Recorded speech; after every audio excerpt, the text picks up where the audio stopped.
राष्ट्रीय शिक्षा नीति 2020 भाग 1 स्कूल शिक्षा अध्याय 4 स्कूलों में पाठ्यक्रम और शिक्षण शास्त्र अधिगम समग्र, एकीकृत, आनंददायी और रुचिकर होना चाहिए। तो आइए सुनते हैं इसका ध्वनि पाठ। पृष्ठ संख्या 16। 4. स्कूलों में पाठ्यक्रम और शिक्षण शास्त्र अधिगम समग्र, एकीकृत, आनंददायी और रुचिकर होना चाहिए। 5+3+3+4 के नए डिजाइन में स्कूल पाठ्यक्रम और शिक्षण शास्त्र को पुनर्गठित करना। 4.1 स्कूली शिक्षा के पाठ्यक्रम और शैक्षणिक ढांचे को पुनर्गठित किया जाएगा ताकि 3 से 8, 8 से 11, 11 से 14 और 14 से 18 वर्ष की उम्र के विभिन्न पड़ावों पर विद्यार्थियों के विकास की अलग अलग अवस्थाओं के मुताबिक उनकी रुचियों और विकास की जरूरतों पर समुचित ध्यान दिया जा सके। इसलिए स्कूली शिक्षा के लिए पाठ्यक्रम और शैक्षणिक ढांचे और पाठ्यक्रम रूपरेखा 5+3+3+4 डिजाइन से मार्गदर्शित होगी, जिसके तहत क्रमशः फाउंडेशनल स्टेज यानी 2 भागों में अर्थात आंगनवाड़ी या प्री स्कूल के 3 साल और प्राथमिक स्कूल में कक्षा 1 से 2 में 2 साल, 3 से 8 वर्ष के बच्चों सहित प्रिपरेटरी स्टेज कक्षा 3 से 5, 8 से 11 वर्ष के बच्चों सहित मिडिल स्कूल स्टेज यानी कक्षा 6 से 8 और 11 से 14 वर्षों सहित और सेकेंडरी स्टेज यानी कक्षा 9 से 12 2 फेज में यानी पहले फेज में 9 और 10 और दूसरे में 11 और 12 14 से 18 वर्षों सहित शामिल होगी। पृष्ठ संख्या 17। 4.2 फाउंडेशनल स्टेज में 5 वर्षीय लचीली बहुस्तरीय खेल और गतिविधि आधारित अध्ययन और जैसा पहले जिक्र किया गया कि ECCE के पाठ्यक्रम और शिक्षण शास्त्र शामिल होंगे। इसमें अच्छे व्यवहार, शिष्टाचार, नैतिकता, व्यक्तिगत और सार्वजनिक साफ सफाई या स्वच्छता, टीम वर्क और सहयोग इत्यादि पर भी ध्यान केंद्रित किया जाएगा।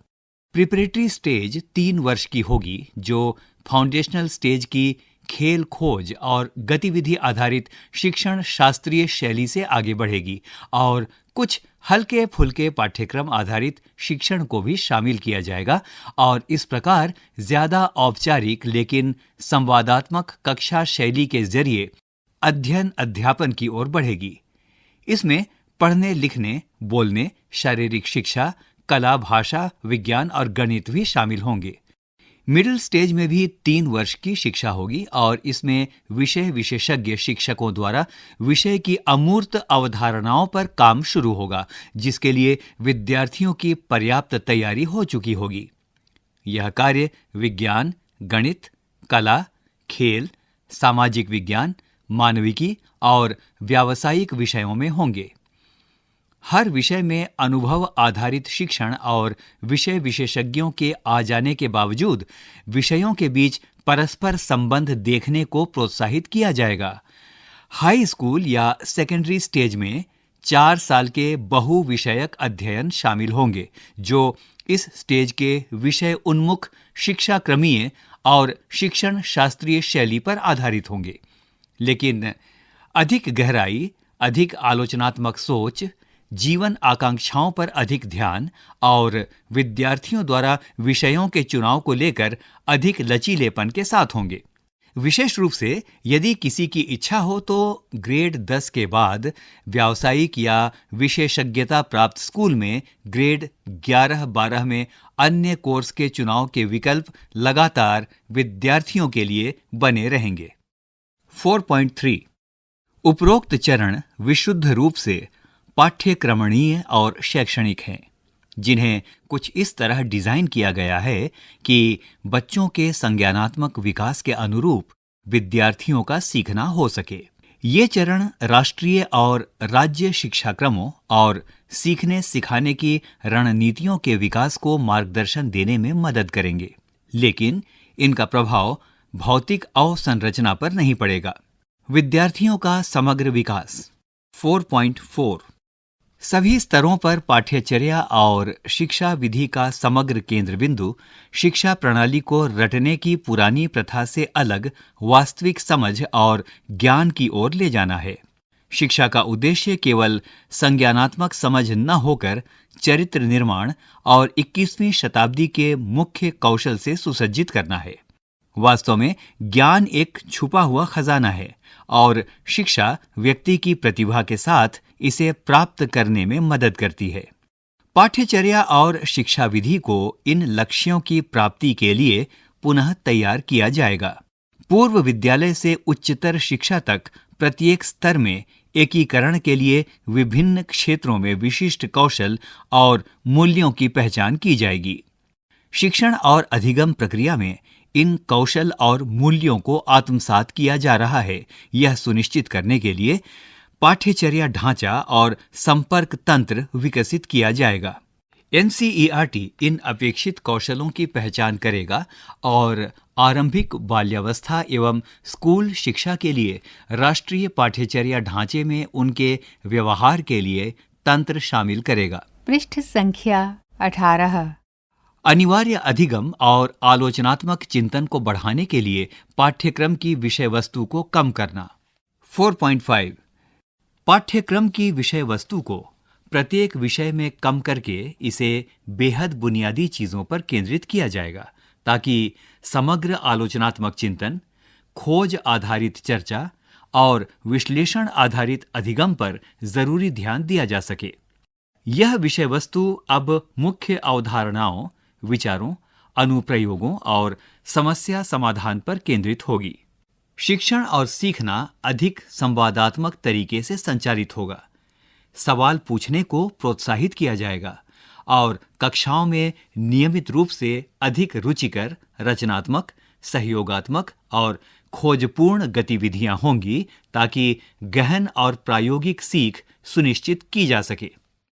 प्रायोगिक अधिगम 4.6 सभी चरणों में प्रयोग आधारित अधिगम को अपनाया जाएगा, जिसमें अन्य चीजों के अलावा स्वयं करके सीखना और प्रत्येक विषय में कला और खेल को एकीकृत किया जाएगा और कहानी आधारित शिक्षण शास्त्र को प्रत्येक विषय में एक मानक शिक्षण शास्त्र के तौर पर देखा जाएगा। साथ ही विभिन्न विषयों के बीच संबंधों की खोज को प्रोत्साहित किया जाएगा। वर्तमान अधिगम प्रतिमान यानी लर्निंग आउटकम और वांछनीय अधिगम परिणामों के बीच खाई को पाटने के लिए कुछ विषयों में कक्षीय प्रक्रियाओं में परिवर्तन होंगे। जहां भी उचित होगा वहां इन्हें दक्षता आधारित अधिगम और शिक्षा की ओर उन्मुख किया जाएगा। आकलन के उपकरणों, जिसमें सीखने के रूप में के लिए आकलन शामिल है, को दिए गए वर्ग के हर विषय के अधिगम परिणामों, क्षमताओं और रुझानों के साथ भी संरेखित किया जाएगा। 4.7 कला समन्वय यानी आर्ट इंटीग्रेशन एक क्रॉस करिकुलर शैक्षणिक दृष्टिकोण है, जिसमें विविध विषयों की अवधारणाओं के अधिगम आधार के रूप में कला और संस्कृति के विभिन्न अवयवों का उपयोग किया जाता है। अनुभव आधारित अधिगम पर विशेष बल दिए जाने के अंतर्गत कला समन्वित शिक्षण को कला प्रक्रियाओं में स्थान दिया जाएगा, जिससे न सिर्फ कक्षा ज्यादा आनंदपूर्ण बनेगी, बल्कि भारतीय कला और संस्कृति के शिक्षण में समावेश से भारतीयता से भी बच्चों का परिचय हो पाएगा। इस अप्रोच से शिक्षा और संस्कृति के परस्पर संबंधों को भी मजबूती मिलेगी। 4.8 खेल समन्वय एक और क्रॉस करिकुलर शैक्षणिक दृष्टिकोण है, जिसके तहत स्थानीय खेलों सहित विविध शारीरिक गतिविधियों का शिक्षण प्रक्रियाओं में उपयोग किया जाता है, ताकि परस्पर सहयोग, स्वतः पहल करना, स्वतः निर्देशित होकर कार्य करना, स्व अनुशासन, टीम भावना, जिम्मेदारी, नागरिकता आदि जैसे कौशल विकसित करने में सहायता हो सके। खेल समन्वय अधिगम कक्षा के दौरान होगा। पृष्ठ संख्या 19 ताकि छात्रों की फिटनेस को एक आजीवन दृष्टिकोण के रूप में अपनाने और फिट इंडिया मूवमेंट में परिकल्पित किए गए अनुसार फिटनेस के स्तर के साथ साथ संबंधित जीवन कौशल प्राप्त करने में मदद मिल सके। शिक्षा में खेलों के समन्वय की आवश्यकता को पहले ही पहचाना जा चुका है, क्योंकि इससे बच्चों के शारीरिक और मनोवैज्ञानिक कल्याण के माध्यम से सर्वांगीण विकास होता है और संज्ञानात्मक क्षमताएं भी बढ़ती हैं। कोर्स चुनाव के विकल्पों में लचीलेपन के माध्यम से छात्रों को सशक्त बनाना। 4.9 विद्यार्थियों को विशेष रूप से माध्यमिक विद्यालय में अध्ययन करने के लिए अधिक लचीलापन और विषयों के चुनाव के विकल्प दिए जाएंगे। इनमें शारीरिक शिक्षा, कला और शिल्प तथा व्यावसायिक विषय भी शामिल होंगे, ताकि विद्यार्थी अध्ययन और जीवन की योजना के अपने रास्ते तैयार करने के लिए स्वतंत्र हो सकें। साल दर साल समग्र विकास और विषयों और पाठ्यक्रमों के विस्तृत चुनाव विकल्पों का होना माध्यमिक विद्यालय शिक्षा की नई विशिष्ट विशेषता होगी। पाठ्यक्रम, अतिरिक्त पाठ्यक्रम या सह पाठ्यक्रम, कला, मानविकी और विज्ञान अथवा व्यावसायिक या अकादमिक धारा जैसी कोई श्रेणियां नहीं होंगी। विज्ञान, मानविकी और गणित के अलावा भौतिक शिक्षा, कला और शिल्प और व्यावसायिक कौशल जैसे विषयों को यह विचार करते हुए कि उम्र के प्रत्येक पड़ाव पर विद्यार्थियों के लिए क्या रुचिपूर्ण और सुरक्षित है और क्या नहीं, स्कूल के पूरे पाठ्यक्रम में शामिल किया जाएगा।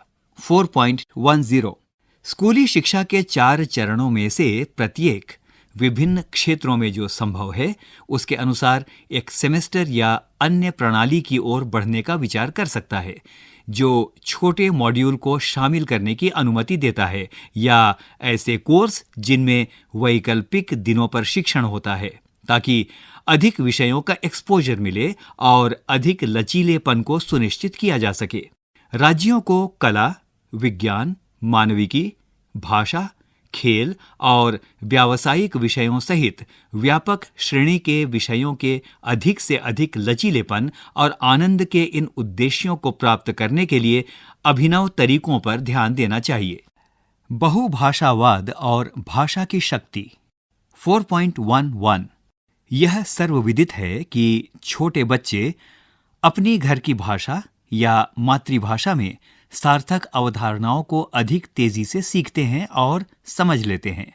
घर की भाषा आमतौर पर मातृभाषा या स्थानीय समुदायों द्वारा बोली जाने वाली भाषा है।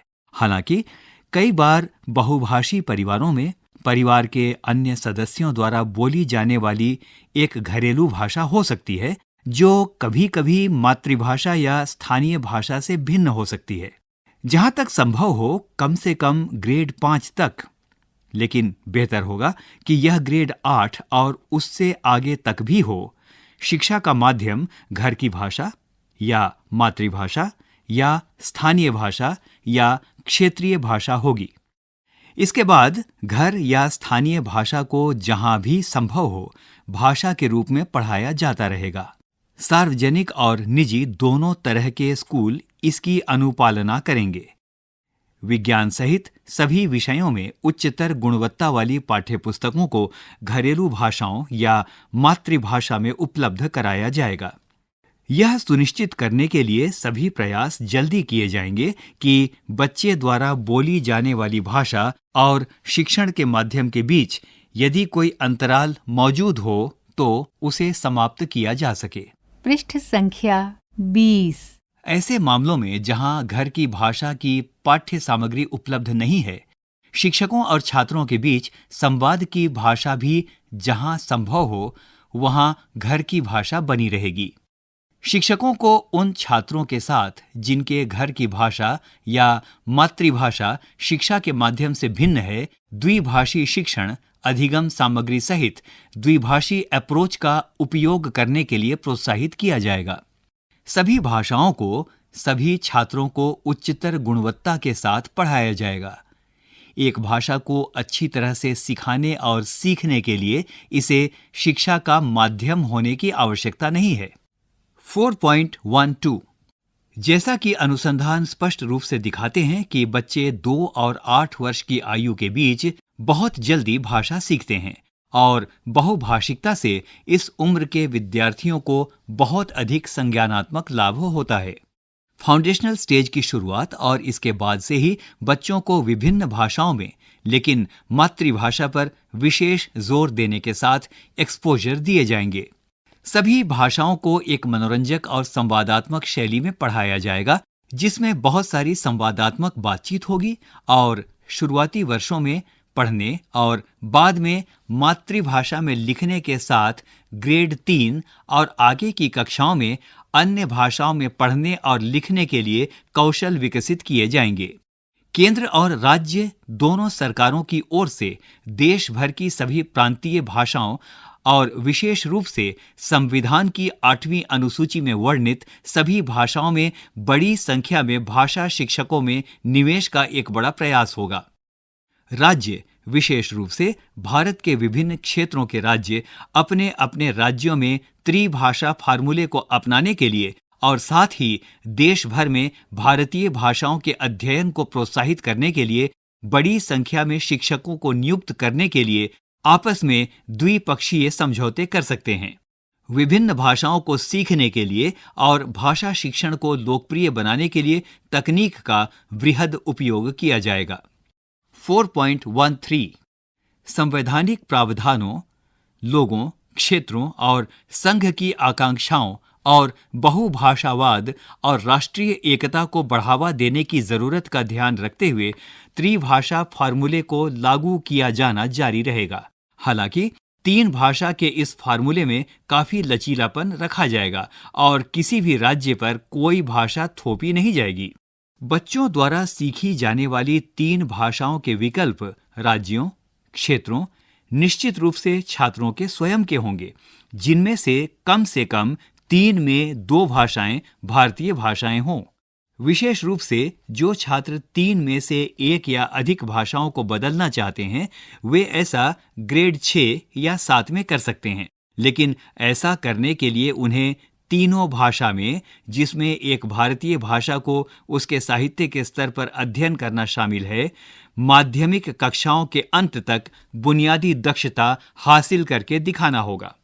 4.14 इस संबंध में उच्चतर गुणवत्ता वाली विज्ञान और गणित में द्विभाषी पाठ्यपुस्तकों और शिक्षण अधिगम सामग्री को तैयार करने के सभी प्रयास किए जाएंगे, ताकि विद्यार्थी दोनों विषयों पर सोचने और बोलने के लिए अपने घर की भाषा या मातृभाषा और अंग्रेजी दोनों में सक्षम हो सकें।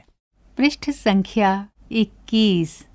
4.15 जैसा कि दुनिया भर के कई विकसित देशों में यह देखने को मिलता है कि अपनी भाषा, संस्कृति और परंपराओं में शिक्षित होना कोई बाधा नहीं है, बल्कि वास्तव में शैक्षिक, सामाजिक और तकनीकी प्रगति के लिए इसका बहुत बड़ा लाभ ही होता है। भारत की भाषाएं दुनिया में सबसे समृद्ध, सबसे वैज्ञानिक, सबसे सुंदर और सबसे अधिक अभिव्यंजक भाषा में से हैं, जिनमें प्राचीन और आधुनिक साहित्य यानी गद्य और कविता दोनों के विशाल भंडार हैं। इन भाषा में लिखी गई फिल्म, संगीत और साहित्य भारत की राष्ट्रीय पहचान और धरोहर हैं। सांस्कृतिक और राष्ट्रीय एकीकरण की दृष्टि से सभी युवा भारतीयों को अपने देश की भाषाओं के विशाल और समृद्ध भंडार और इसके साहित्य के खजाने के बारे में जागरूक होना चाहिए। 4.16 इस प्रकार देश में प्रत्येक विद्यार्थी पढ़ाई के दौरान द लैंग्वेजेस ऑफ इंडिया पर एक मजेदार प्रोजेक्ट या गतिविधि में भाग लेगा। उदाहरण के लिए ग्रेड 6 से 8 में एक भारत श्रेष्ठ भारत पहल। इस प्रोजेक्ट या गतिविधि में छात्र अधिकांश रूप से प्रमुख भारतीय भाषाओं की उल्लेखनीय एकता के बारे में जानेंगे, जिसके तहत उनके सामान्य ध्वन्यात्मक और वैज्ञानिक रूप से व्यवस्थित वर्णमाला और लिपियों, उनकी सामान्य व्याकरणिक संरचनाओं, संस्कृत और अन्य शास्त्रीय भाषा से इनकी शब्दावली के स्रोत और उद्भव को ढूंढने से लेकर इन भाषा के समृद्ध अंतर प्रभाव और अंतरों को समझना शामिल है। वे यह भी जानेंगे कि कौन से भौगोलिक क्षेत्र में कौन सी भाषाएं बोलते हैं, आदिवासी भाषाओं की प्रकृति और संरचना को समझेंगे और भारत की हर प्रमुख भाषा में कुछ पंक्तियां और प्रत्येक के समृद्ध और उभरते इतिहास के बारे में कुछ कहना सीखेंगे। आवश्यक अनुवाद के माध्यम से यह संभव होगा। इस तरह की गतिविधि से उन्हें भारत की एकता और सुंदर सांस्कृतिक विरासत और विविधता दोनों का एहसास होगा और अपने पूरे जीवन भर वे भारत के अन्य हिस्सों के लोगों से मिलने और घुलने मिलने में सहज महसूस करेंगे। यह प्रोजेक्ट या गतिविधि एक रुचिकर और आनंददायी गतिविधि होगी और इसमें किसी भी रूप में मूल्यांकन शामिल नहीं होगा। 4.17 भारत की शास्त्रीय भाषाओं और साहित्य के महत्व, प्रासंगिकता और सुंदरता को भी नजरअंदाज नहीं किया जा सकता है। संस्कृत संविधान की 8वीं अनुसूची में वर्णित एक महत्वपूर्ण आधुनिक भाषा होते हुए भी इसका शास्त्रीय साहित्य इतना विशाल है कि सारे लैटिन और ग्रीक साहित्य को भी यदि मिलाकर इसकी तुलना की जाए तो भी इसकी बराबरी नहीं कर सकता। संस्कृत साहित्य में गणित, दर्शन, व्याकरण, संगीत, राजनीति, चिकित्सा, वास्तुकला, धातु विज्ञान, नाटक, कविता, कहानी और बहुत कुछ, जिन्हें संस्कृत ज्ञान प्रणालियों के रूप में जाना जाता है, के विशाल खजाने हैं। इन सबको विभिन्न धर्मों के लोगों के साथ साथ गैर धार्मिक लोगों और जीवन के सभी क्षेत्रों और सामाजिक आर्थिक पृष्ठभूमि के लोगों द्वारा हजारों वर्षों में लिखा गया है। इस प्रकार संस्कृत को त्रिभाषा के मुख्य धारा विकल्प के साथ स्कूल और उच्चतर शिक्षा के सभी स्तरों पर छात्रों के लिए एक महत्वपूर्ण समृद्ध विकल्प के रूप में पेश किया जाएगा। यह उन तरीकों से पढ़ाया जाएगा जो दिलचस्प और अनुभवात्मक होने के साथ साथ समकालीन रूप से प्रासंगिक हैं, जिसमें संस्कृत ज्ञान प्रणाली का उपयोग शामिल है और विशेष रूप से ध्वनि और उच्चारण के माध्यम से। फाउंडेशनल और मिडिल स्कूल स्तर पर संस्कृत की पाठ्यपुस्तकों को पृष्ठ संख्या 22 संस्कृत के माध्यम से पढ़ाने यानी STS और इसके अध्ययन को आनंददायी बनाने के लिए सरल मानक संस्कृत SSS में लिखा जा सकता है।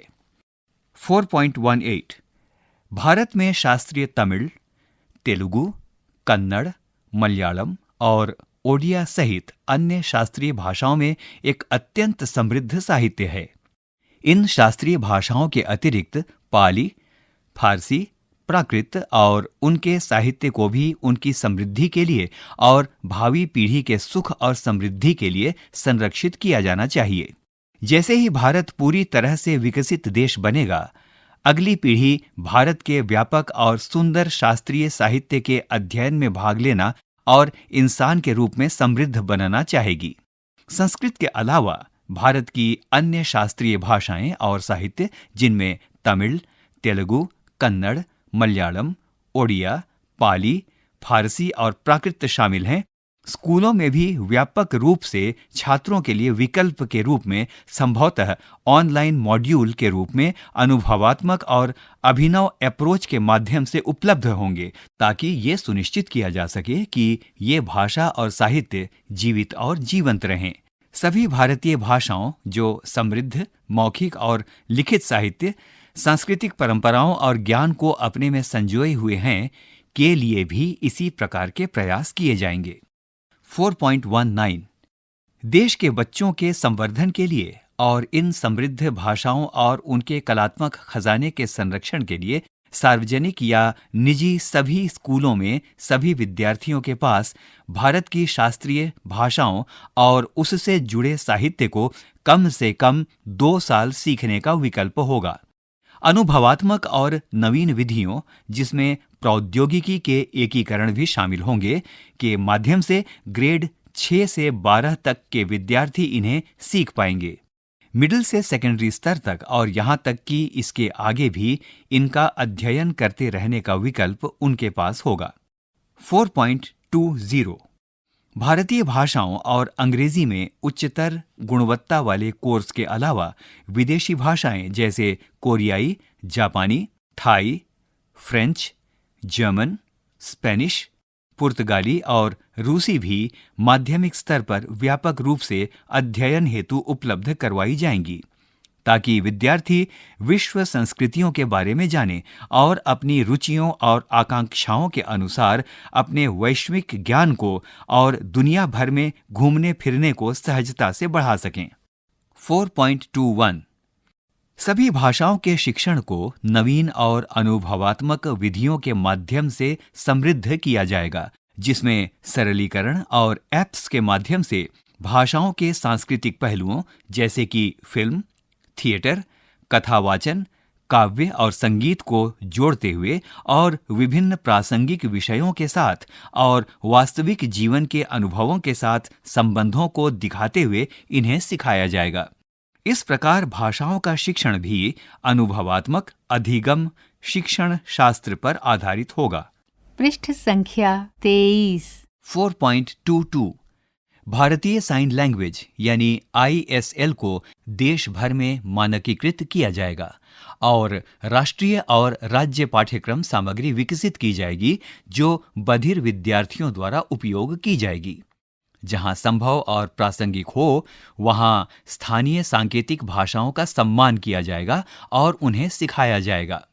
अनिवार्य विषयों, कौशलों और क्षमताओं का शिक्षा क्रमीय एकीकरण। 4.23 हालांकि विद्यार्थियों को अपने व्यक्तिगत पाठ्यक्रम को चुनने में बड़ी मात्रा में लचीले विकल्प मिलने चाहिए, लेकिन आज की तेजी से बदलती दुनिया में सभी विद्यार्थियों को एक अच्छे, सफल, अभिनव, अनुकूलनीय और उत्पादक व्यक्ति बनने के लिए कुछ विषयों, कौशलों और क्षमताओं को सीखना भी जरूरी है। भाषाओं में प्रवीणता के अलावा इन कौशलों में शामिल है वैज्ञानिक स्वभाव और साक्ष्य आधारित सोच, रचनात्मकता और नवीनता, सौंदर्य शास्त्र और कला की भावना, मौखिक और लिखित अभिव्यक्ति और संवाद, स्वास्थ्य और पोषण, शारीरिक शिक्षा, फिटनेस, स्वास्थ्य और खेल, सहयोग और टीम वर्क, समस्या को हल करने और तार्किक चिंतन, व्यावसायिक एक्सपोजर और कौशल, डिजिटल साक्षरता, कोडिंग और कंप्यूटेशनल चिंतन, नैतिकता और नैतिक तर्क, मानव और संवैधानिक मूल्यों का ज्ञान और अभ्यास, लिंग संवेदनशीलता, मौलिक कर्तव्य, नागरिकता कौशल और मूल्य, भारत का ज्ञान, पर्यावरण संबंधी जागरूकता जिसमें पानी और संसाधन संरक्षण, स्वच्छता और साफ सफाई शामिल हैं, और समसामयिक मामलों और स्थानीय समुदायों, राज्यों, देश और दुनिया द्वारा जिन महत्वपूर्ण मुद्दों का सामना किया जा रहा है उनका ज्ञान।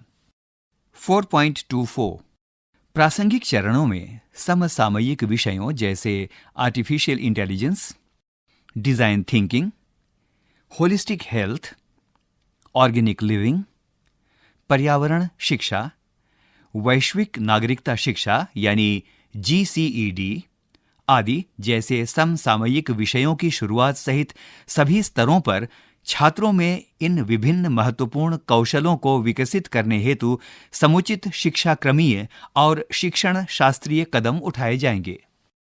4.25 यह माना जाता है कि गणित और गणितीय सोच भारत के भविष्य और कई आगामी क्षेत्रों और व्यवसायों में भारत की नेतृत्वकारी भूमिका के लिए बहुत महत्वपूर्ण होगी। इन उभरते हुए क्षेत्रों में आर्टिफिशियल इंटेलिजेंस, मशीन लर्निंग और डेटा साइंस शामिल हैं। इस प्रकार गणित और कंप्यूटेशनल सोच को विभिन्न प्रकार के अभिनव तरीकों के माध्यम से फाउंडेशनल स्तर से शुरू करके स्कूल की पूरी अवधि के दौरान विभिन्न तरीकों, जिनमें पहेलियां और गेम का नियमित उपयोग शामिल है, जो गणितीय सोच को अधिक आनंददायी और आकर्षक बनाते हैं, के माध्यम से सिखाने पर जोर दिया जाएगा। मिडिल स्कूल स्तर पर कोडिंग संबंधी गतिविधियां शुरू की जाएंगी। 4.26 प्रत्येक विद्यार्थी ग्रेड 6 और 8 के दौरान राज्यों और स्थानीय समुदायों द्वारा तय किए गए और स्थानीय कुशल आवश्यकताओं द्वारा मैपिंग के अनुसार एक आनंददायी कोर्स करेगा, जो कि महत्वपूर्ण व्यावसायिक शिल्प जैसे कि बढ़ईगिरी, बिजली का काम, धातु का काम, बागवानी, पृष्ठ संख्या 24। मिट्टी के बर्तनों का निर्माण आदि का एक जायजा देगा और अपने हाथों से काम करने का अनुभव प्रदान करेगा। ग्रेड 6 से 8 के लिए एक अभ्यास आधारित पाठ्यक्रम को NCFSE 2020-21 को तैयार करते हुए NCERT द्वारा उचित रूप से डिजाइन किया जाएगा। कक्षा 6 से 8 में पढ़ने के दौरान सभी विद्यार्थी एक 10 दिन के बस्ता रहित पीरियड में भाग लेंगे, जब वे स्थानीय व्यावसायिक विशेषज्ञों जैसे बढ़ई, माली, कुम्हार, कलाकार आदि के साथ प्रशिक्षु के रूप में काम करेंगे। इसी तर्ज पर कक्षा 6 से 12 तक छुट्टियों के दौरान भी विभिन्न व्यावसायिक विषय समझने के लिए अवसर उपलब्ध कराए जा सकते हैं। ऑनलाइन माध्यम में भी व्यावसायिक कोर्स उपलब्ध कराए जा सकते हैं। वर्ष भर में ऐसे बस्ता रहित दिनों को विभिन्न प्रकार की समृद्ध करने वाली कला, क्विज, खेल और व्यावसायिक हस्तकलाओं को प्रोत्साहन दिया जाएगा। बच्चों को ऐतिहासिक, सांस्कृतिक और पर्यटन महत्व के स्थानों या स्मारकों का दौरा करने, स्थानीय कलाकारों और शिल्पकारों से मिलने और अपने गांव या तहसील या जिला या राज्य में उच्चतर शैक्षणिक संस्थानों का दौरा करने के माध्यम से स्कूल के बाहर की गतिविधियों के लिए आवधिक एक्सपोजर दिया जाएगा। 4.27 भारत का ज्ञान में आधुनिक भारत और उसकी सफलताओं और चुनौतियों के प्रति प्राचीन भारत का ज्ञान और उसका योगदान शामिल होगा और शिक्षा, स्वास्थ्य, पर्यावरण आदि के संबंध में भारत की भविष्य की आकांक्षाओं की स्पष्ट भावना शामिल होगी। इन तत्वों को पूरे स्कूल पाठ्यक्रम में जहां भी प्रासंगिक हो वहां वैज्ञानिक तरीके से और एक सटीक रूप से शामिल किया जाएगा। विशेष रूप से भारतीय ज्ञान प्रणाली को आदिवासी ज्ञान एवं सीखने के स्वदेशी और पारंपरिक तरीकों सहित कवर किया जाएगा।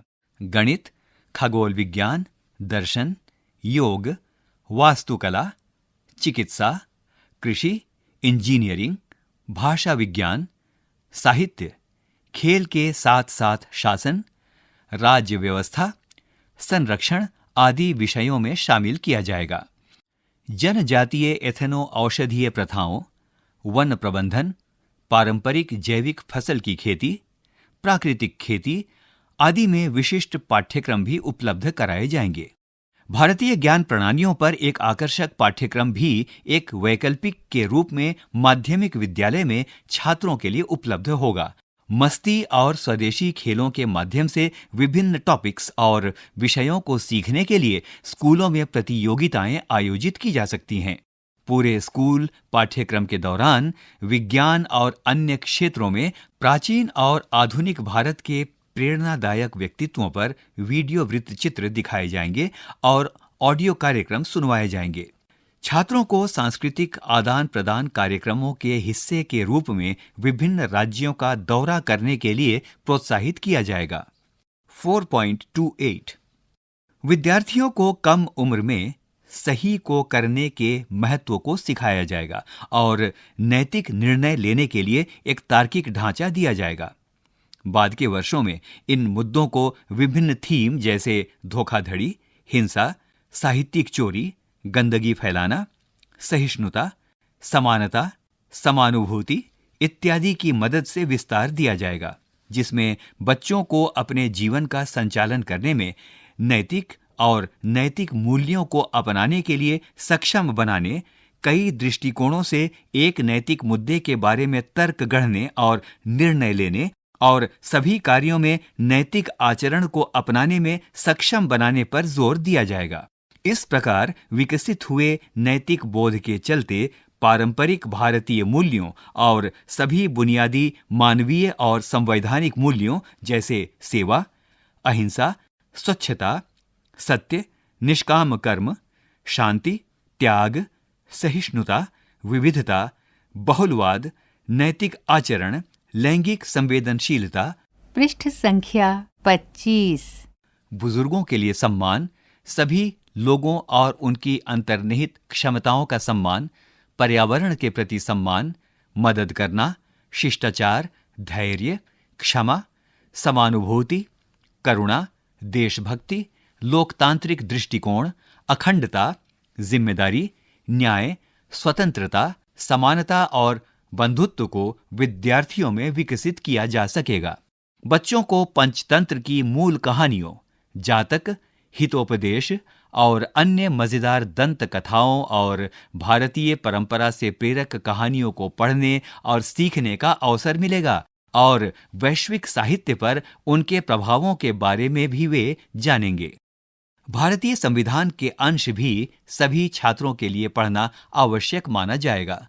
स्वास्थ्य में बुनियादी प्रशिक्षण, जिसमें निवारक स्वास्थ्य, मानसिक स्वास्थ्य, अच्छा पोषण, व्यक्तिगत और सार्वजनिक स्वच्छता, आपदा प्रतिक्रिया और प्राथमिक चिकित्सा शामिल हैं, के साथ साथ शराब, तंबाकू और अन्य मादक पदार्थों के हानिकारक और विपरीत प्रभावों की वैज्ञानिक व्याख्या को भी पाठ्यक्रम में शामिल किया जाएगा। 4.29 फाउंडेशनल स्तर से शुरू करके बाकी सभी स्तरों तक पाठ्यचर्या और शिक्षण शास्त्र को एक मजबूत भारतीय और स्थानीय संदर्भ देने की दृष्टि से पुनर्गठित किया जाएगा। इसके अंतर्गत संस्कृति, परंपराएं, विरासत, रीति रिवाज, भाषा, दर्शन, भूगोल, प्राचीन और समकालीन ज्ञान, सामाजिक और वैज्ञानिक आवश्यकताएं, सीखने के स्वदेशी और पारंपरिक तरीके आदि सभी पक्ष शामिल होंगे, जिससे शिक्षा यथासंभव रूप से हमारे छात्रों के लिए अधिकतम भरोसेमंद, प्रासंगिक, रोचक और प्रभावी बने। कहानियों, कला, खेलों, उदाहरणों और समस्याओं आदि का चयन जहां तक संभव हो भारतीय और स्थानीय भौगोलिक संदर्भों के आधार पर किया जाएगा। शिक्षा को इस तरह का आधार मिलने पर निश्चित रूप से अमूर्त चिंतन, नए विचारों और रचनात्मकता को निखरने का अवसर मिलेगा।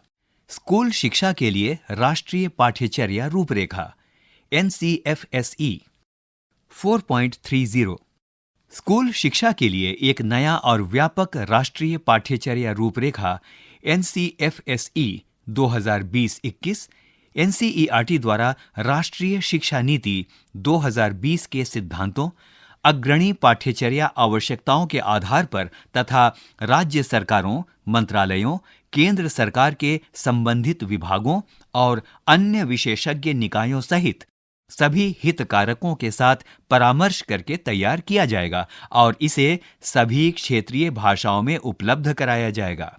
उसके बाद NCFSE दस्तावेज की प्रत्येक 5-10 वर्ष में महत्वपूर्ण पाठ्यचर्या को ध्यान में रखते हुए समीक्षा एवं अद्यतनीकरण किया जाएगा। स्थानीय विषय वस्तु और आस्वाद के साथ राष्ट्रीय पाठ्य पुस्तकें 4.31 स्कूली पाठ्यक्रम के बोझ में कमी और बढ़े हुए लचीलेपन और रटकर सीखने के बजाय रचनावादी तरीके से सीखने पर नए सिरे पर जोर के साथ साथ स्कूल की पाठ्य पुस्तकों में भी बदलाव होने चाहिए। सभी पाठ्य पुस्तकों में राष्ट्रीय स्तर पर महत्वपूर्ण मानी जाने वाली आवश्यक मूल सामग्री यानी चर्चा, विश्लेषण, उदाहरण और अनुप्रयोग के साथ जो होंगी उन्हें शामिल करना होगा। लेकिन इसके साथ ही स्थानीय संदर्भों और आवश्यकताओं के अनुसार किसी भी वांछित बारीकियों और पूरक सामग्री को भी शामिल करना चाहिए। पृष्ठ संख्या 26 जहां संभव हो शिक्षकों के पास भी तय पाठ्यपुस्तकों में अनेक विकल्प होंगे। उनके पास अब ऐसी पाठ्यपुस्तकों के अनेक सेट होंगे जिसमें अपेक्षित राष्ट्रीय और स्थानीय सामग्री शामिल होगी। इसके चलते वे ऐसे तरीके से पढ़ा सकेंगे जो उनकी अपनी शिक्षण शास्त्रीय शैली और उनके छात्रों की एवं समुदायों की जरूरत के मुताबिक हो। 4.32 छात्रों और शिक्षा व्यवस्था पर पाठ्यपुस्तक की कीमतों के बोझ को कम करने के लिए इस तरह की गुणवत्ता की पाठ्यपुस्तकों को न्यूनतम संभव लागत, उत्पादन, मुद्रण की लागत पर मुहैया करवाया जाएगा। यह उद्देश्य NCERT के संयोजन में NCERT द्वारा विकसित उच्चतर गुणवत्ता वाली पाठ्यपुस्तक सामग्री का उपयोग करके पूरा किया जा सकता है। अतिरिक्त पाठ्यपुस्तक सामग्री को सार्वजनिक परोपकारी भागीदारी और क्राउड सोर्सिंग द्वारा वित्त पोषित किया जा सकेगा, जिसका इस्तेमाल विशेषज्ञों को ऐसी उच्चतर गुणवत्ता वाली पाठ्यपुस्तकों को लागत मूल्य पर लिखने के लिए प्रोत्साहित किया जा सकेगा। राज्य अपने स्वयं के पाठ्यक्रम, जो जहां तक संभव हो एनसीईआरटी द्वारा तैयार एनसीएफएसई पर आधारित हो सकते हैं, तैयार करेंगे और पाठ्यपुस्तकों, जो जहां तक संभव हो एनसीईआरटी पाठ्यपुस्तक सामग्री पर आधारित हो सकते हैं, को तैयार करेंगे, जिसमें स्थानीय आस्वादों और सामग्री को जरूरत के अनुसार शामिल किया जा सकेगा। ऐसा करते समय यह ध्यान में रखना चाहिए कि एनसीईआरटी पाठ्यक्रम को राष्ट्रीय रूप से स्वीकार्य मानदंड के रूप में लिया जाएगा। सभी क्षेत्रीय भाषाओं में ऐसी पाठ्यपुस्तकों की उपलब्धता सर्वोच्च प्राथमिकता होगी, ताकि सभी छात्रों को उच्चतर गुणवत्तापूर्ण शिक्षा प्राप्त हो। स्कूलों में पाठ्यपुस्तकों की समय पर उपलब्धता सुनिश्चित करने के लिए सभी प्रयास किए जाएंगे। पर्यावरण को संरक्षित करने और व्यवस्थात्मक बोझ को कम करने के उद्देश्य से सभी राज्यों और केंद्र शासित प्रदेशों और एनसीईआरटी द्वारा सभी पाठ्यपुस्तकों को डाउनलोड और प्रिंट करने की सुविधा उपलब्ध कराई जाएगी। 4.33 पाठ्यक्रम और शिक्षण शास्त्र में उपयुक्त परिवर्तनों के जरिए स्कूल बैग और पाठ्य पुस्तकों के बोझ को पर्याप्त रूप से कम करने के लिए एनसीईआरटी, एससीईआरटी, स्कूलों और शिक्षकों द्वारा ठोस प्रयास किए जाएंगे। विद्यार्थियों के विकास के लिए आकलन में आमूल-चूल परिवर्तन।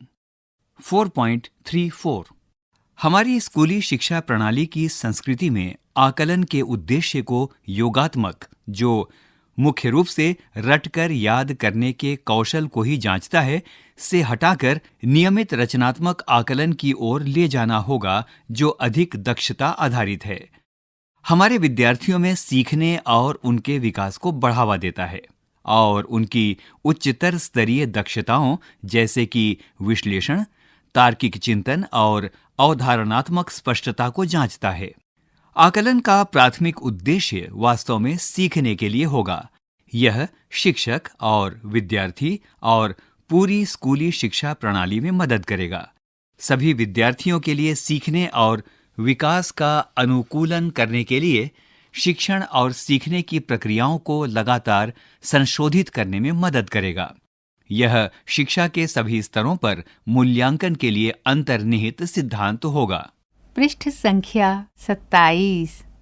4.35 प्रस्तावित राष्ट्रीय आकलन केंद्र एनसीईआरटी और एससीईआरटी के मार्गदर्शन में राज्यों, केंद्र शासित प्रदेशों द्वारा सभी विद्यार्थियों के स्कूल आधारित आकलन के आधार पर तैयार होने वाले और अभिभावकों को दिए जाने वाले प्रगति कार्ड को पूरी तरह से नया स्वरूप दिया जाएगा। यह प्रगति कार्ड एक समग्र 360 डिग्री बहुआयामी कार्ड होगा, जिसमें प्रत्येक विद्यार्थी के संज्ञानात्मक, भावात्मक, साइकोमोटर डोमेन में विकास का बारीकी से किए गए विश्लेषण का विस्तृत विवरण विद्यार्थी की विशिष्टताओं समेत दिया जाएगा। इसमें स्वमूल्यांकन, सहपाठी मूल्यांकन, प्रोजेक्ट कार्य और खोज आधारित अध्ययन में प्रदर्शन, क्विज, रोल प्ले, समूह कार्य, पोर्टफोलियो आदि शिक्षक मूल्यांकन सहित शामिल होगा। यह समग्र प्रगति कार्ड घर और स्कूल के बीच एक महत्वपूर्ण कड़ी बनेगा और यह माता-पिता शिक्षक बैठकों के साथ साथ अपने बच्चों की समग्र शिक्षा और विकास में माता-पिता को सक्रिय रूप से शामिल करने के लिए होगा। इस प्रगति कार्ड के द्वारा शिक्षकों और माता-पिता को बच्चे के बारे में महत्वपूर्ण जानकारी भी मिलेगी, जिससे कक्षा में और कक्षा के बाहर विद्यार्थी को मदद उपलब्ध कराई जा सकेगी। छात्रों द्वारा एआई आधारित सॉफ्टवेयर का विकास और उपयोग माता-पिता, छात्रों और शिक्षकों के सीखने के डेटा और इंटरैक्टिव प्रश्नावली के आधार पर उनके स्कूल के वर्षों के दौरान उनके विकास को ट्रैक करने में मदद करने के लिए किया जा सकता है, ताकि छात्रों को उनके सामर्थ्य, रुचि के क्षेत्रों, फोकस के आवश्यक क्षेत्रों के बारे में बहुमूल्य जानकारी प्रदान की जा सके, जिससे इन्हें इष्टतम करियर विकल्प बनाने में मदद मिल सके। 4.36 बोर्ड परीक्षा और प्रवेश परीक्षा सहित माध्यमिक स्कूल परीक्षाओं की वर्तमान प्रकृति और परिणाम स्वरूप आज की कोचिंग संस्कृति विशेष रूप से माध्यमिक विद्यालय स्तर पर बहुत नुकसान कर रही है। इनके चलते विद्यार्थी अपना कीमती समय सार्थक अधिगम के बजाय परीक्षाओं की तैयारी और अत्यधिक परीक्षा कोचिंग करने में खर्च कर रहे हैं। ये परीक्षाएं विद्यार्थियों को चुनाव के विकल्पों में एक लचीलापन, जो कि भविष्य की व्यक्ति केंद्रित शिक्षा प्रणाली में बहुत महत्वपूर्ण होगा, देने के बजाय उन्हें किसी खास स्ट्रीम में बेहद संकुचित दायरे में ही तैयारी करने के लिए मजबूर करती है। 4.37 जबकि ग्रेड 10 और 12 के लिए बोर्ड परीक्षाएं जारी रहेंगी, कोचिंग कक्षाओं की आवश्यकता को समाप्त करने के लिए बोर्ड और प्रवेश परीक्षाओं की मौजूदा प्रणाली में सुधार किया जाएगा। वर्तमान मूल्यांकन प्रणाली के इन हानिकारक प्रभावों को उलटने के लिए बोर्ड परीक्षाओं को समग्र विकास को प्रोत्साहित करने के लिए फिर से डिजाइन किया जाएगा। छात्र अपने व्यक्तिगत हितों के आधार पर उन विषयों में से कई विषय चुन सकते हैं जिनमें वे बोर्ड परीक्षा देते हैं। बोर्ड परीक्षाओं को भी आसान बनाया जाएगा, इस मायने में कि वे कोचिंग और रटने के बजाय मुख्य रूप से क्षमताओं या योग्यताओं का ही आकलन करेंगी। कोई भी छात्र जो स्कूल की कक्षा में जाता है और अपनी ओर से एक बुनियादी प्रयास करता है, वह आसानी से बिना किसी अतिरिक्त प्रयास के संबंधित विषय बोर्ड परीक्षा को पास कर सकेगा और अच्छा प्रदर्शन कर सकेगा। पृष्ठ संख्या 28। बोर्ड परीक्षाओं के उच्चतर जोखिम पहलू को समाप्त करने के लिए सभी छात्रों को किसी भी स्कूल वर्ष के दौरान 2 बार बोर्ड परीक्षा देने की अनुमति दी जाएगी, एक मुख्य परीक्षा और यदि वांछित हो तो एक सुधार के लिए। 4.38 अधिक लचीलेपन विद्यार्थी के लिए चुनाव के विकल्प और सर्वोत्तम 2 प्रयास वाले आकलन जो मुख्य रूप से मुख्य क्षमताओं की ही जांच करते हैं, सभी बोर्ड परीक्षाओं के लिए तत्काल महत्वपूर्ण सुधार के रूप में देखे जाने चाहिए। इसी बीच बोर्ड अपनी बोर्ड परीक्षाओं के लिए अन्य समुचित मॉडल भी विकसित कर सकते हैं ताकि कोचिंग संस्कृति और परीक्षा दबावों को कम किया जा सके। ऐसी कुछ संभावनाओं में ये चीजें शामिल हो सकती हैं। वार्षिक या सेमेस्टर या मॉड्यूलर बोर्ड परीक्षाओं की एक प्रणाली विकसित की जा सकती है जिसमें काफी कम सामग्री से ही प्रत्येक टेस्ट लिया जाए और स्कूल में संबंधित कोर्स के तुरंत बाद इसे लिया जाए ताकि माध्यमिक स्कूल स्तर में परीक्षा के दबाव बेहतर ढंग से वितरित हों, कम दबाव हो और प्रत्येक परीक्षा पर बहुत कुछ दांव पर न लगा हो। गणित से शुरू करके सभी विषय और संबंधित आकलन 2 स्तरों पर उपलब्ध कराए जा सकते हैं, एक कक्षा के स्तर पर और कुछ उच्चतर स्तर पर। और कुछ विषयों में बोर्ड परीक्षा को 2 भागों में तैयार किया जा सकता है। एक भाग में बहुविकल्पीय प्रश्न होंगे और दूसरे में वर्णनात्मक प्रश्न होंगे। 4.39 उपरोक्त सभी के संबंध में एनसीईआरटी द्वारा सभी प्रमुख हितकारकों जैसे एससीईआरटी, बोर्ड ऑफ असेसमेंट यानी बीओए, प्रस्तावित नया राष्ट्रीय आकलन केंद्र यानी NACSE आदि और शिक्षकों के साथ परामर्श के जरिए दिशा निर्देश तैयार किए जाएंगे ताकि 2020-23 शैक्षणिक सत्र तक NCF 2020-21 के समनुरूप आकलन प्रणाली को पूरी तरह बदला जा सके। 4.40 सभी विद्यालयी वर्षों के दौरान न कि केवल ग्रेड 10 और 12 के अंत में प्रगति को ट्रैक करने के लिए छात्रों, अभिभावकों, शिक्षकों, प्रिंसिपलों के लाभ के लिए और स्कूलों और पूरी स्कूली शिक्षा प्रणाली में शिक्षण अधिगम प्रक्रियाओं में सुधार करने के उद्देश्य से सभी विद्यार्थियों को एक उपयुक्त प्राधिकरण द्वारा संचालित ग्रेड 3, 5 और 8 में स्कूल की परीक्षा देनी होगी।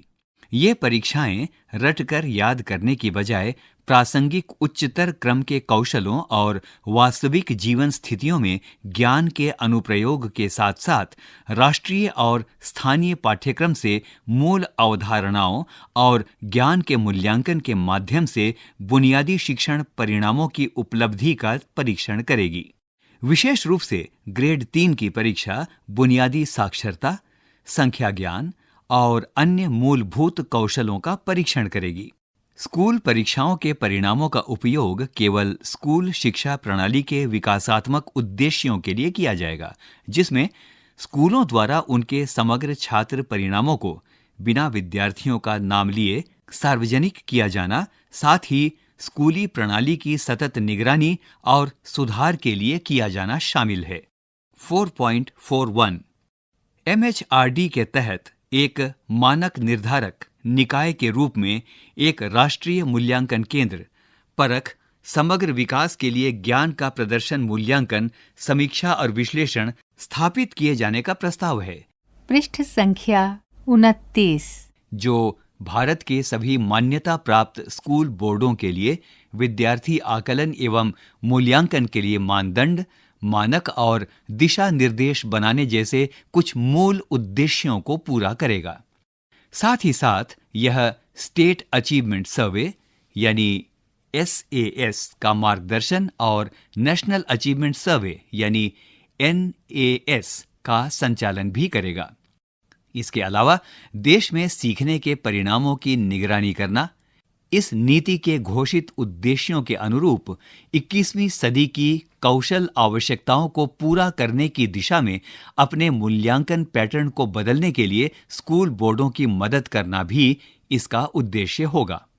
यह केंद्र नए मूल्यांकन पैटर्न और नवीनतम शोधों के बारे में स्कूल बोर्डों को भी सलाह, व्यापक भागीदारी सुनिश्चित करने के लिए ग्रामीण क्षेत्रों और क्षेत्रीय भाषाओं में ओलंपियाड उपलब्ध कराने का प्रयास किया जाएगा। शिक्षार्थियों के बीच शैक्षणिक मानकों की समानता सुनिश्चित करने के लिए सभी स्कूल बोर्डों के लिए एक उपकरण बनेगा। 4.42 विश्वविद्यालय प्रवेश परीक्षा के लिए सिद्धांत समान होंगे।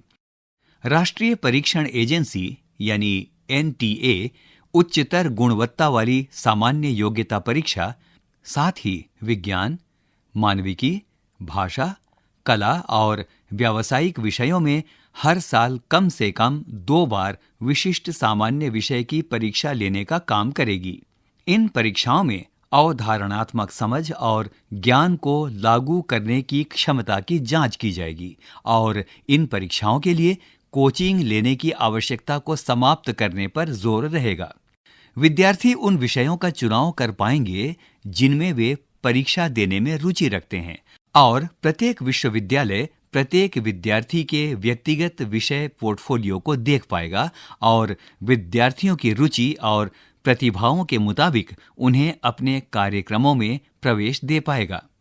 NTA उच्चतर शिक्षा संस्थानों में अंडर ग्रेजुएट और ग्रेजुएट में दाखिले और फेलोशिप के लिए प्रवेश परीक्षा आयोजित करने के लिए एक प्रमुख विशेषज्ञ स्वायत्त टेस्टिंग संगठन के रूप में काम करेगा। NTA टेस्टिंग सेवाओं की उच्चतर गुणवत्ता, रेंज और लचीलेपन से अधिकांश विश्वविद्यालय इन सामान्य प्रवेश परीक्षाओं का उपयोग करने में सक्षम होंगे, बजाय इसके कि सैकड़ों विश्वविद्यालय अपनी अपनी प्रवेश परीक्षाएं तैयार करें। इसके चलते विश्वविद्यालयों और कॉलेजों और संपूर्ण शिक्षा व्यवस्था पर बोझ को काफी कम किया जा सकेगा। यह निर्णय विश्वविद्यालयों और कॉलेजों पर छोड़ दिया जाएगा कि क्या वे अपने प्रवेश के लिए NTA प्रवेश परीक्षाओं को अपनाएं या नहीं। विशेष प्रतिभा वाले और मेधावी विद्यार्थियों के लिए सहायता।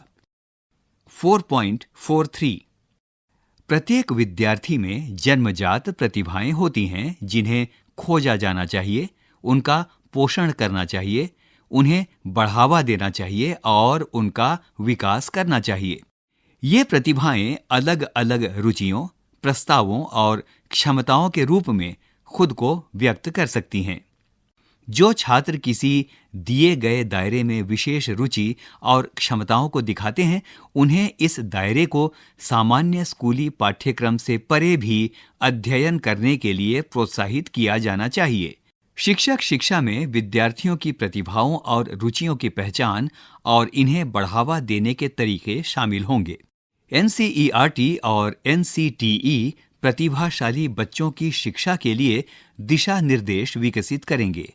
बीएड कार्यक्रमों में भी प्रतिभाशाली बच्चों की शिक्षा में विशेषज्ञता अर्जित की जा सकेगी। पृष्ठ संख्या 30।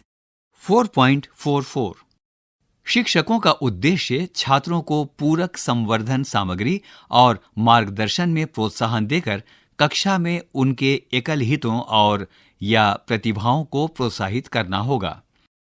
विषय केंद्रित और प्रोजेक्ट आधारित क्लब और सर्कल स्कूल कॉम्प्लेक्स जिलों और उससे आगे के स्तरों पर अत्यधिक प्रोत्साहित और समर्थित किए जाएंगे। Science circle, math circle, music performance circle, chess circle, poetry circle, language circle, drama circle, debate circle, sports circle, eco club, स्वास्थ्य और कल्याण क्लब और योग क्लब इत्यादि इस प्रकार के कुछ उदाहरण हैं। इसी तर्ज पर विभिन्न विषयों में माध्यमिक विद्यालय के छात्रों के लिए उच्चतर गुणवत्ता वाले राष्ट्रीय आवासीय ग्रीष्मकालीन कार्यक्रमों को भी प्रोत्साहित किया जाएगा, जिनमें पूरे देश से बहुत अच्छे छात्रों और शिक्षकों, जिसमें सामाजिक आर्थिक रूप से वंचित समूहों के विद्यार्थी और शिक्षक भी शामिल हैं, को आकर्षित करने के लिए गहन मेरिट आधारित लेकिन समान प्रवेश प्रक्रिया होगी। 4.45 देश भर में विभिन्न विषयों में ओलंपियाड और प्रतियोगिताओं को आयोजित किया जाएगा, जिनमें स्कूल से लेकर स्थानीय और राष्ट्रीय स्तर पर जरूरी समन्वय के जरिए यह सुनिश्चित किया जाएगा कि सभी छात्र सभी स्तरों पर जिनमें उन्होंने क्वालिफाई किया हो, उनमें भाग ले सकें। व्यापक भागीदारी सुनिश्चित करने के लिए ग्रामीण क्षेत्रों और क्षेत्रीय भाषाओं में ओलंपियाड उपलब्ध कराने का प्रयास किया जाएगा। सार्वजनिक और निजी विश्वविद्यालय, जिनमें आईआईटी और एनआईटी जैसे प्रमुख संस्थान शामिल हैं, को राष्ट्रीय और अंतर्राष्ट्रीय ओलंपियाड के परिणामों और अन्य संगत राष्ट्रीय कार्यक्रमों के परिणामों का उपयोग दाखिले संबंधी मानदंडों के भाग के रूप में उनके अवर स्नातक कार्यक्रमों में प्रवेश देने में करने के लिए प्रोत्साहित किया जाएगा। 4.46 एक बार जब इंटरनेट से जुड़े स्मार्टफोन या टैबलेट सभी घरों और स्कूलों में उपलब्ध होंगे, तो क्विज, प्रतियोगिताओं, आकलन, संवर्धन सामग्री वाले ऑनलाइन ऐप और साझा हितों के लिए ऑनलाइन समुदाय विकसित किए जाएंगे और सभी उपरोक्त चीजों को समृद्ध बनाने के लिए काम करेंगे, जैसे माता-पिता और शिक्षकों की उचित देखरेख में विद्यार्थियों के लिए समूह गतिविधियां। स्कूल चरणबद्ध तरीके से स्मार्ट कक्षा कक्ष विकसित करेंगे ताकि डिजिटल शिक्षण शास्त्र का उपयोग हो सके और उसके द्वारा ऑनलाइन संसाधनों और सहयोग के साथ सीखने सिखाने की प्रक्रिया को समृद्ध किया जा सके। अभी आप सुन रहे थे राष्ट्रीय शिक्षा नीति 2020 भाग 1 स्कूल शिक्षा अध्याय 4 स्कूलों में पाठ्यक्रम और शिक्षण शास्त्र अधिगम समग्र, एकीकृत, आनंददायी और रुचिकर होना चाहिए। वाचन स्वर अजीत होरो, निर्माण सहयोग जगबंधु जाना, मीनाक्षी कुकरेती और तनु गुप्ता, निर्माण वंदना अरिमर्दन तथा प्रस्तुति CIET NCERT नई दिल्ली, भारत।